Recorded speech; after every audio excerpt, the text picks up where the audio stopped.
Well, I'm going to the city and I'm gonna do a city show. And I know all my fans wanna learn how to make some dough. I've been cruising up and down for trades each and every night.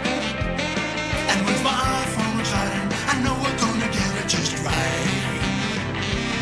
I'll get inside your mind, we'll have a real good time. We're gonna trade today, we gotta trade today. Go askSlim.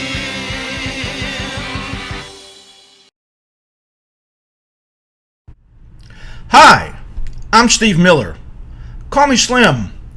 And this is the askSlim Market Week.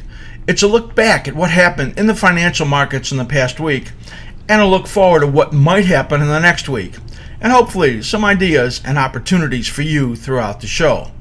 Well, this has been kind of an end of the summer holiday week. We've had some quieter markets, and especially because everybody was waiting for the annual Jackson Hole presentation by the Fed Chairman, Janet Yellen, speaking today on Friday. The markets did move pretty significantly here on Friday. Stock market for most of the week was quiet and hesitant. We had about a 1% midweek swoon, and then tried to rally back on Friday on Yellen's comments, but then later on in the day failed in a big way, and one of the bigger reversals that we have seen in a long time in the market. Same thing for the bond market. The bond market was also moving sideways throughout the week. It had slight gains, and then it turned into a loss, again with a pretty good reversal here on Friday. The dollar was edging upward and then getting a good gain, as it appears interest rates are about getting ready to move up based on not so much Yellen's comments, but maybe Vice Chair Fisher comments. I'm going to give you more about that in a little bit. Gold and silver, they were on the weak side this week. We kind of threaded a needle on a silver trade in the last few days for our level 3 members, short-term buy that worked out really nicely and reversed. I think we're going to go back into that trade pretty soon.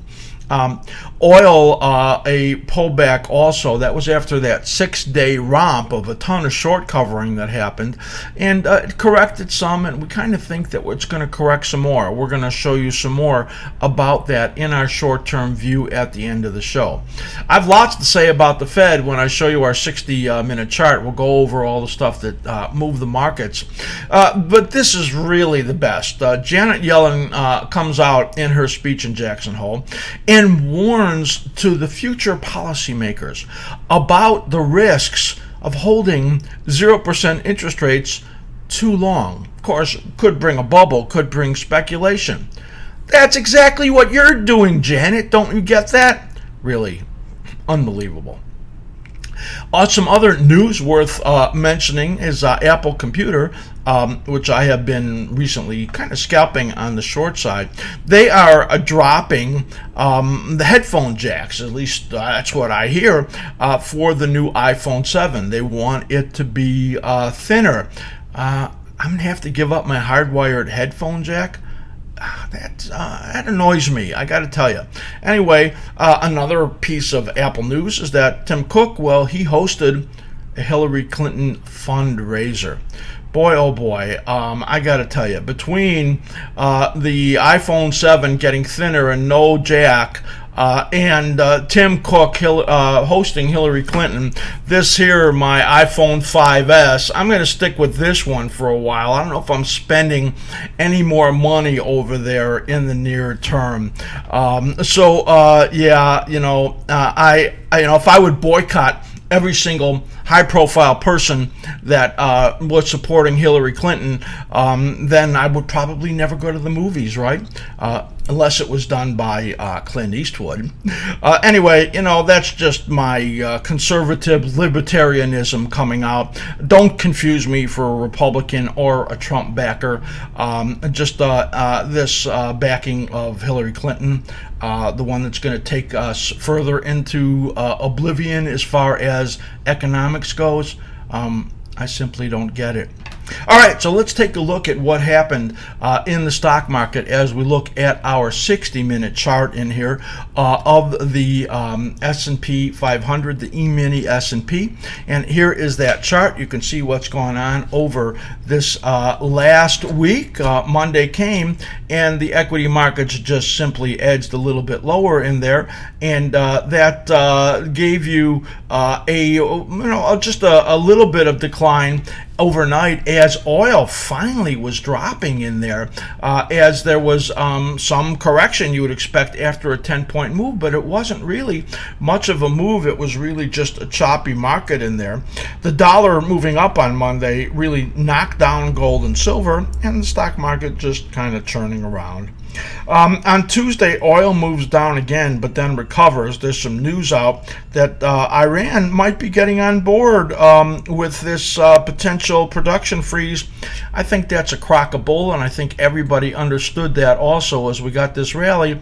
But then the markets are reversed to the downside in here, and that I think is what everybody knows is not true. Iran wants to build their production up, and they're not likely to get on board with that. Wednesday come, and everybody was waiting for Jackson Hole. The API comes out, and that shows a big build in oil, a surprising build, and that knocked down oil again, and that did hurt the stock market in here. That was up until today on Friday, the biggest down move that we have seen for the week. Thursday come, stocks weaker. Fed George comes out, and she actually was a dissenter last meeting, and really was talking hawkishly. So stock market had trouble again, moved to the downside, but it was a very quiet day waiting for this day right over here. Well, stocks narrowly mixed overnight. You could see not much going on there. Everybody waiting for Yellen's speech. Yellen came out and said there is a case for a hike, and that in recent months that has strengthened, but they are still data dependent. And she gave no timetable, saying that, well, it might be September, it might be December, really indecisive. And that really got the bond market moving up, the stock market moving up. You could see the Yellen bulge in here is that investors like the fact that the Fed doesn't know what they're doing. And then when the news came out, when Vice Chair Fisher was interviewed on TV, bonds really started to fall. He was much more hawkish and says, well, they're still watching data, of course. They're so data dependent. And he talked about the fact that there's no way to forecast anything. He said, and the truth is that they have been way off on their forecast. And it points to fiscal needs. In other words, Fisher was coming out and saying, there's nothing more that we can really do. It's really up to the federal government to spend more money, take on more debt, build a bigger hole, put us in more risk. Well, he didn't say all of that, but that's what I hear as I read between the lines. Anyway, that hawkish talk and confusion really sent the markets down, and you can see in here, coming into the final hour of the day, how the market has moved sharply to the downside. So a pretty big steep move to the downside in here for the stock market here on Friday. We had looked for some correction into this week. We will show you that in the short-term view, and of course take a look at what we're looking for in the week ahead. So big sell-off today, and it was what we call I would say a very big reversal, bigger than we've seen in a long time in the markets. And that just shows you that the downside risk or the susceptibility to selling is now increasing in the market. So we're going to get some rallies, but I think there's risk out there, and I've been talking about that recently. Let's take a look here at our calendar for the coming week. Not a lot in the way of earnings as typical as we gotten toward the end of the season in here. Maybe the ANF on Tuesday before the opening is one worth looking at. Lululemon before the opening on Thursday, also one that may be worth looking at, as these retailers have not been doing very well. All right, so as far as the big events for the week, it's very clear the only market movers that really look out there are both the ADP, which is kind of a little foreshadowing of what we're going to get for the employment situation here at 8:30 Eastern Time on Friday. So that's the big news events for the week, and you might just want to take a little snapshot, screenshot of this so that you have this up at your desk. That is our earnings and economic calendar for the week. That's the opening segment for this week, and we're going to be right back with the best and the worst for the week. See you in a moment.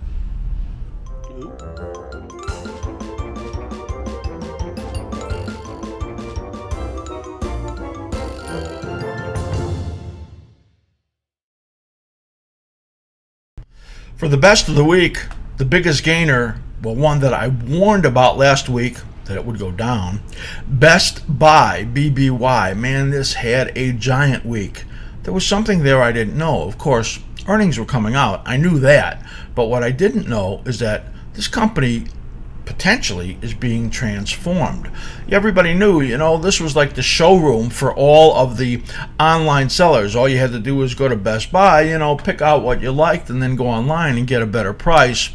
Well, maybe that's changed right now. Let's take a look at this Best Buy chart, and you will see what's going on in here. Here is Best Buy, and you can see it's had a very big week. Take a look here at, we'll just look at the weekly chart right in here.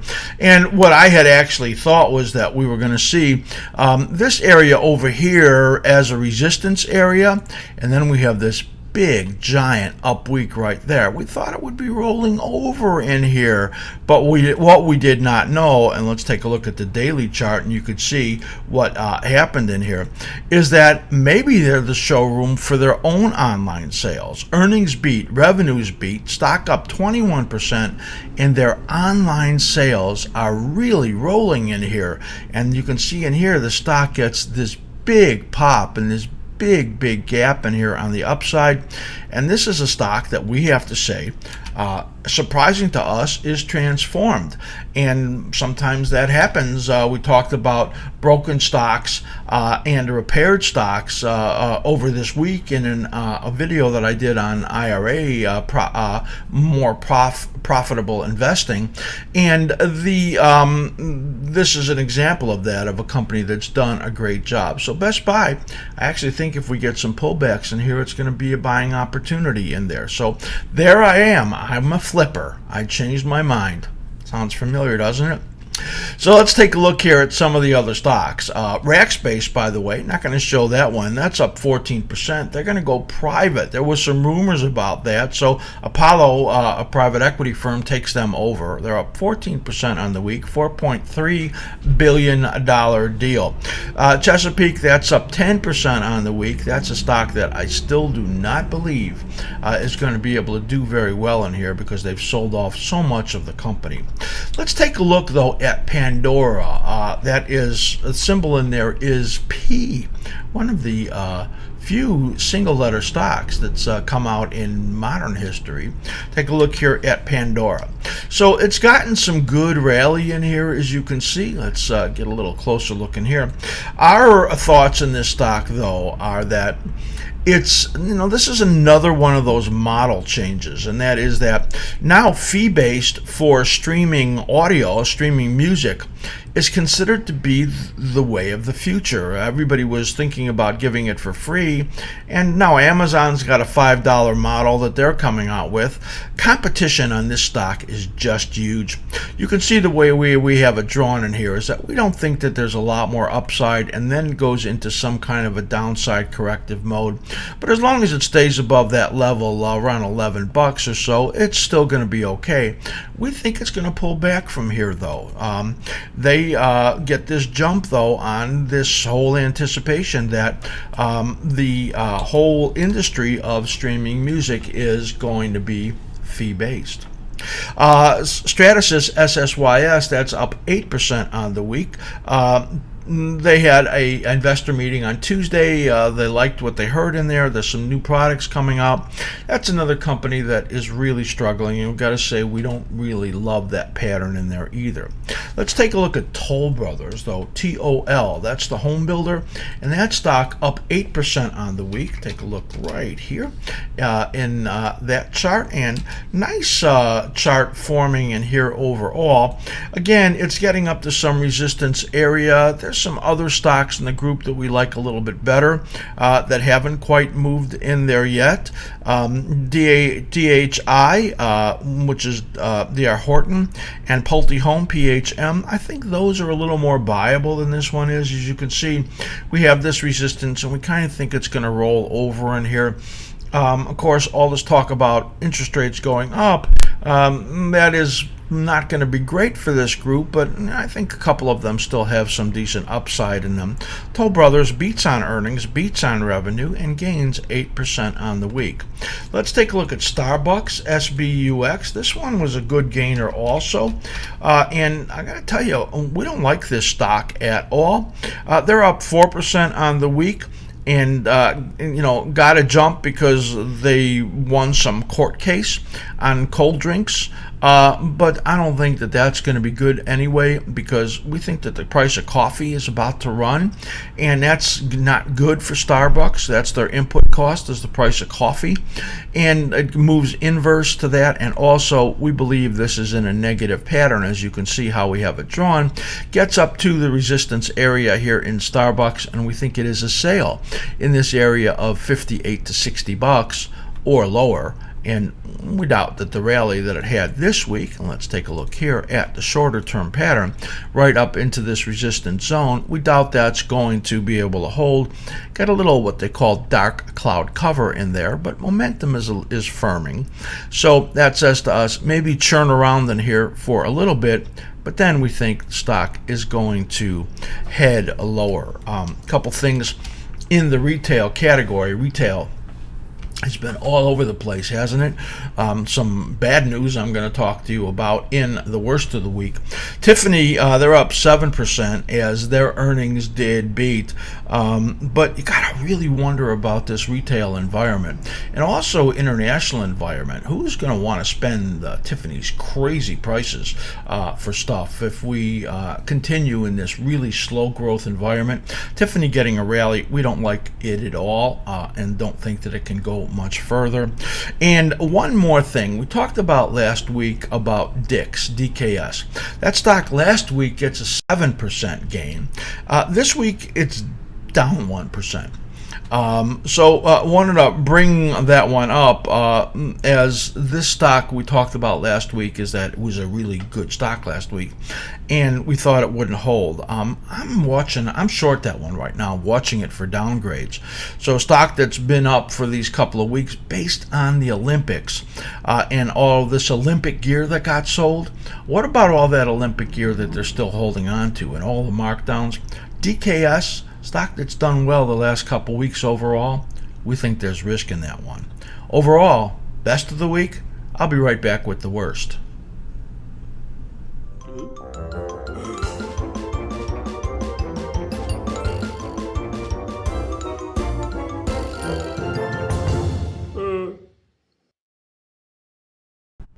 For the worst of the week, well, we're going to talk a lot about retail and precious metals.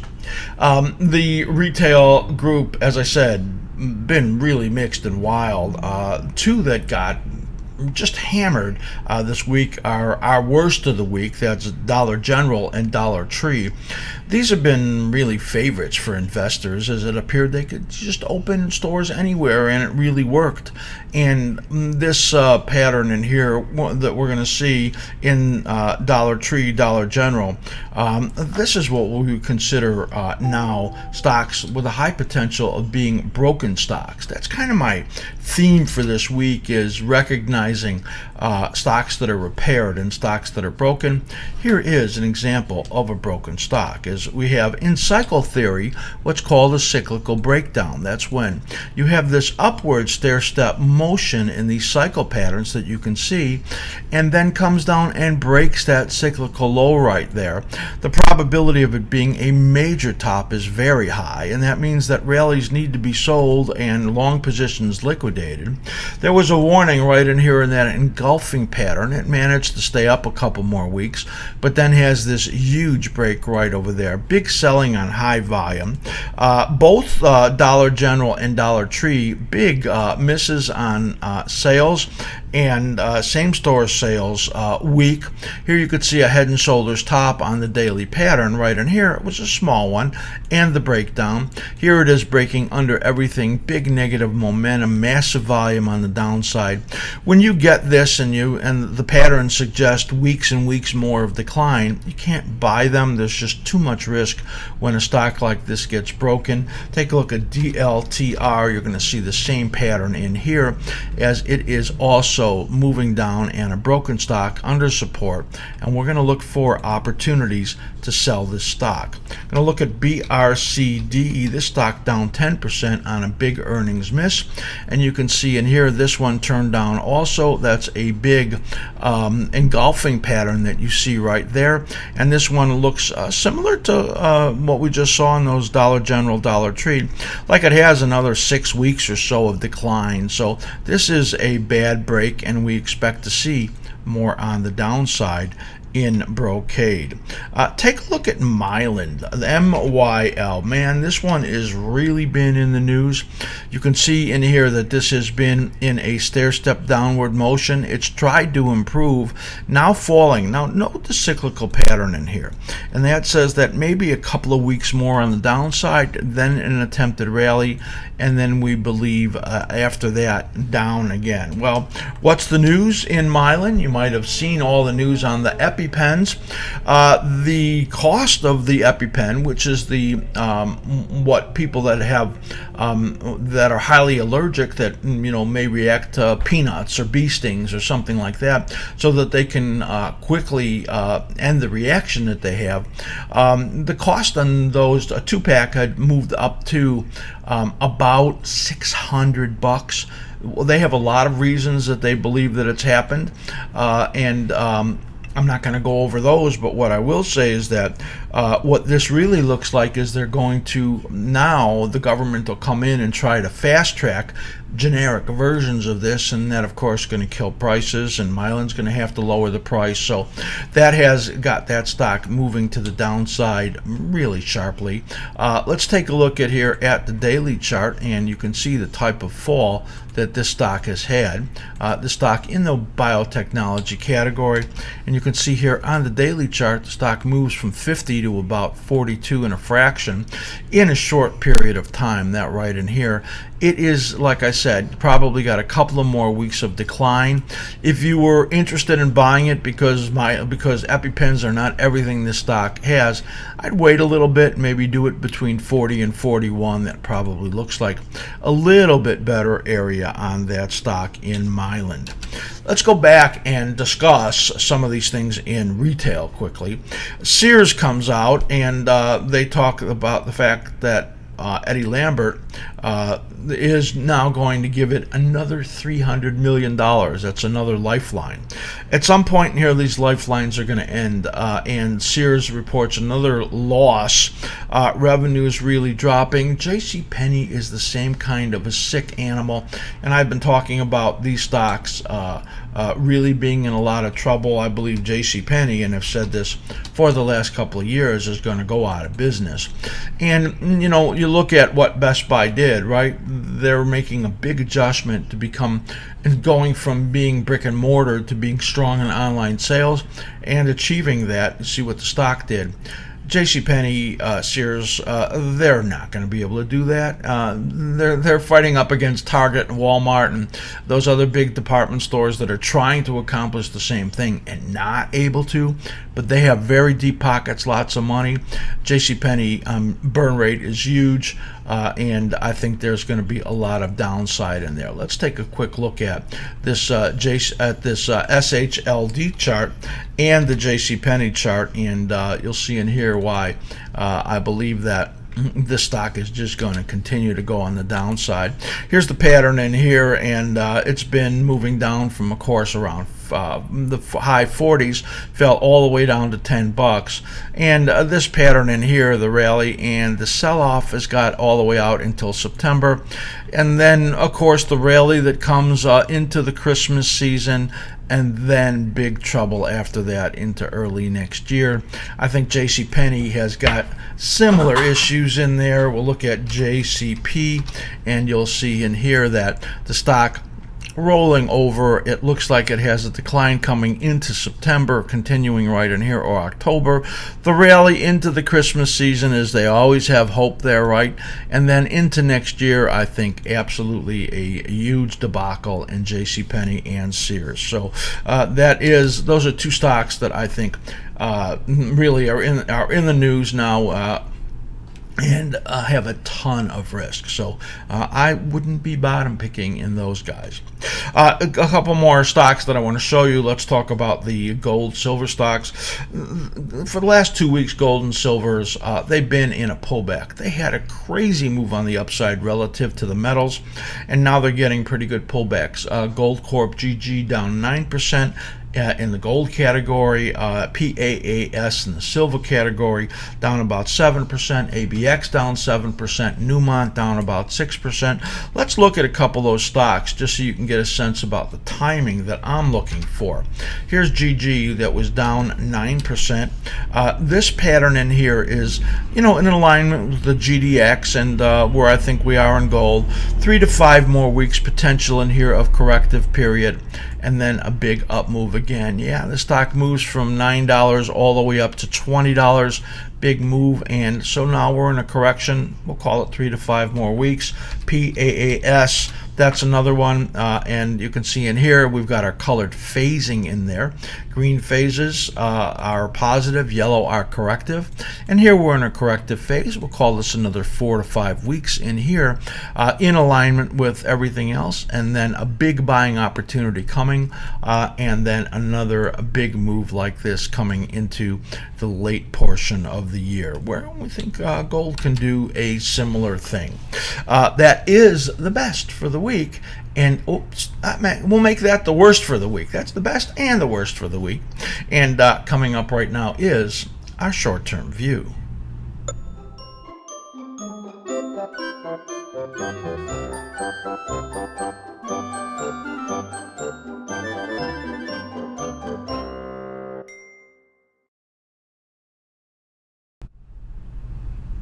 All right, short-term view of the coming week. Do this every single week. Look only at the daily charts. And what we're going to do is project out about 4 to 7 days, taking accountability of what we did in these 5 major markets over the past week.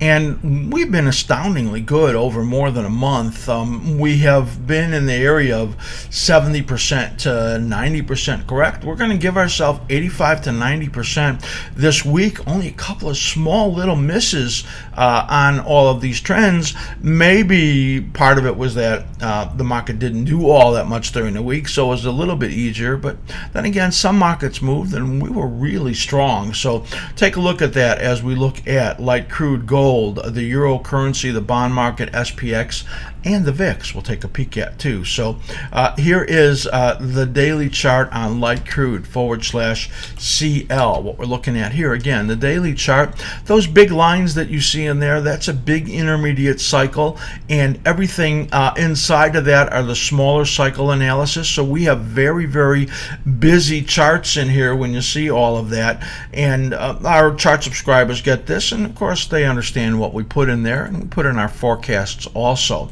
So let's take a little closer look in here in light crude. And what we said last week was that there would be a minor dip, and then that it was likely to begin a move to over 50.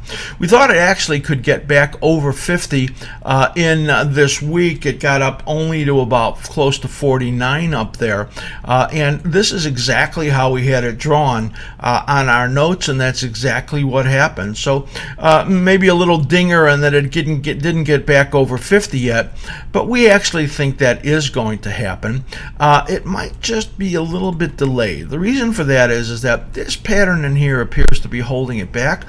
So we're going to look for some kind of choppy action in here. We're going to look for just some minor upside again in here, then kind of rolling over again, getting back to the minor support. That's kind of what we think is going to happen. And then as it pops in here over 50 in the following couple of weeks after that. So this week we're just going to say minor up, and then it rolls over again, and just kind of hangs in this range right now, waiting for these cycles to turn up right there. So you kind of see the range that we're looking at right in here. It's not a very wide range actually when you look at it all. It's kind of like mid 46s to mid 48s, and then over 50 bucks. So that really is the kind of narrow range that we expect now, and then after that moving on the upside. So that's a look at light crude. Let's take a look at the next one, which is gold, the gold market, and /GC. Put that up. We have our charts way out at 2 years right now because we have to bring them back to get all the cycles in line. So here you can see our cycle patterns in here. What we had talked about was the fact that we have this pushing down right in here. That was the silver and the GDX market right there. We thought that what gold did right in here by selling off, rallying, and then got kind of caught in this and breaking down here would send it down some more. So what we looked for was minor rallies to fail. We had some couple of minor rallies in there, and that it would stay in the range of the pennant. And you can see it's moved down now to about the bottom of the pennant, so it did pretty much exactly what we expected. For the next week, what we really expected to do is to be range bound, but with a little lower bias to it. You can see these kind of pushing down right in here, those cycle patterns, and we think that we're in this corrective period that is likely to take it to the downside a little bit. We're going to look for a range right over here. This is about 1348 right up over here. This is around 1314 right over here. That's kind of where we think it's going to be stuck right now. But then, maybe after a little bit of attempted breakdown in here, getting into what we think is a much more positive period for gold over there, which is a couple of weeks away. So we're really looking for, kind of a little bit of a chop, downward bias, stuck in a range market for the coming week. That's a look at the gold market. So for the euro currency /6E, what we talked about was a minor pullback getting down to about the 1250 area, and then getting set up for another rally. That's getting stuck right now, so we'll wait for that to finish with its buffering and then bring up the euro currency. The euro currency, of course, moving inversely to gold. So we expected some minor rally in the gold market, and I'm sorry, to the dollar market. It moves inversely to the dollar. We expected it to move, the dollar to move up a little bit, and we then expected the euro currency to pull back a little bit and get into around the 1250 area. It's actually broken a little bit lower than that, but following the pattern that we expected pretty much exactly. Now getting down through some minor support right now, but these patterns say it probably does not have a lot more downside to go. So we thought it would get down to about 1250. It's now around 1209. So it broke down a little bit further, but exactly the pattern that we were looking for. For the next week, we expect that the dollar is hitting resistance. So this is going to move inverse. We still think that we're going to then have a good, strong prospect prospect in here of moving up for the euro, moving down for the dollar, and then getting back up to around this 114 or maybe even 114.50 number in the next rally. We're still in this upward trend, and you can see that trend right in here. Note this cycle right here and this one right in here as they make up this stair-step upward move that it's in right now. And so it could slip a little bit more. It's not that big a deal, but you can see this movement right in here, and that's what we expect again, is another move up in the euro currency. So it's getting hit right now because the dollar is moving up, and when the dollar moves up, it's because the bond market is moving down. Interest rates go up, the dollar follows it, euro then goes down, and I think this is the final day or two in here. So we're going to look for an up week in the euro. We're going to look for this to reverse and the dollar to reverse downward again. And there's probably a buying opportunity in this for short-term traders coming up right now. So the next thing that we're going to look at in here is the bond market /ZN. What we said in here is that minor rallies were likely to fail, and that we would probably still see about 3 weeks of downside risk. We thought that the 32.13 to 18 minor resistance level was going to hold it on the upside, and then it would turn down again. It hit those numbers exactly 2 times right in there, and then based on the Fed turned down in here. Now we talked about a couple of scenarios during the week, and now that it's broken down under this number, we're pretty confident that it has another couple of weeks in here of churning around on the downside, and then getting ready to move up in a significant way after that. So we're going to call this next week somewhat of a narrow range. We think that it broke this support right down over here. So the next support's going to come in right around the 130.30 number. We're going to look for 130.30 to hold it, and then the top would be this counter trend line over here around 132.02. So narrow range 130.30, 132.02 is the range that we think we'll see for the next week, and that's just really in the next week or so completing this downward pattern in here that you can see as it's been moving down right here. We have this kind of an envelope coming down this way, so we expect all the way down for another couple of weeks and then moving up like that. So we'll just call that downward bias narrow range 130.30, 132.02 as where we think it's going to be stuck in there. So and we think because the dollar is likely to move down again, that we're going to get some bounces in here before this whole kind of zigzag jagged correction is over with. So there's a look at our weekly chart. Just let you take a little peek of that, and you can see we're in that support zone, so we don't really think that there's a lot more on the downside there, and you can see what our projection is there for the intermediate term. So that's a look at the bond market. So we're going to talk about the stock market in just a moment. What I want you to do though is just take a little peek here. I'm going to tell you a little bit about our level 3. So just watch this just short announcement.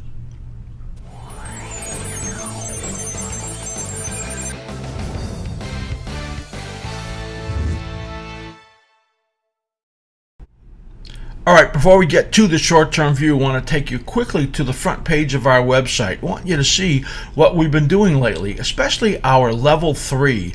Level 3 is when you get our rankings and trade setups and also all of our videos. Note that for since we've been doing this about 7 months, we've had 219 setups. What we do is rate them by how good of an opportunity it was in the setup for you to have a profitable trade. 66% of them have been very profitable. Less than 25% of them have been what we call negative or no good opportunity. In our last 15 setups, you can see we've had a positive of 11 and negative of 4. So this is really a great opportunity. If you want to try our level 3 rankings and trade setups, I'm going to offer you a special. Send me an email, slim@askSlim.com. I'm going to send you a special link for half price for a month that you can go in and take a peek at what we're doing. I think it's a great opportunity, and become a member and give it a try. And here comes our short-term view of the stock market.